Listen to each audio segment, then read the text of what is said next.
नाफरमान औलाद सारी ज़िंदगी का रोग होती है। वालिदैन की हुक्म की तामील ना करने वाली औलाद के रंज से अच्छा भला इंसान परेशान होकर बहुत से गलत इक़दामात उठाता है, जिससे बाद अज़ां औलाद भी तकलीफ़ उठा सकती है। नाफरमान औलाद गुमराह हो जाती है। बहुत से वालिदैन ऐसी औलाद के हाथों मारे भी जाते हैं।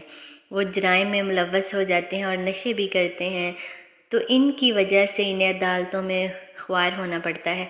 ऐसी औलाद तालीम से भी महरूम हो जाती है, लेकिन कई सूरतों में पढ़ी लिखी औलाद के हाथों भी वालिदैन को तकलीफ़ उठानी पड़ती है।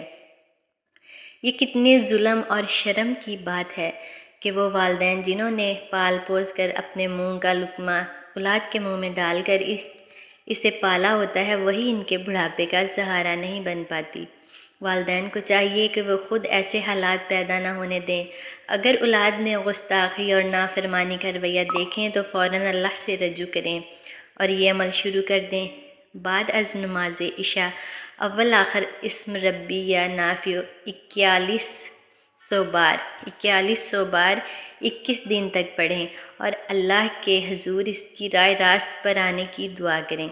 इंशाअल्लाह बिगड़े हुए बच्चों की इस्लाह होगी। अल्लाह सब के बच्चों को अपने हिफ्ज़ो मान में रखे और माँ बाप का फरमाबरदार बनाए। आमीन या रब्बुल आलमीन। ऐसी ही और वज़ाइफ वाली वीडियो देखने के लिए मेरे चैनल को सब्सक्राइब कर दें। वीडियो अच्छी लगे तो लाइक कर दें और बेल आइकन को दबा दें ताकि हर आने वाली वीडियो की नोटिफिकेशन आप तक पहुँचती रहे। जज़ाकल्लाह खैर।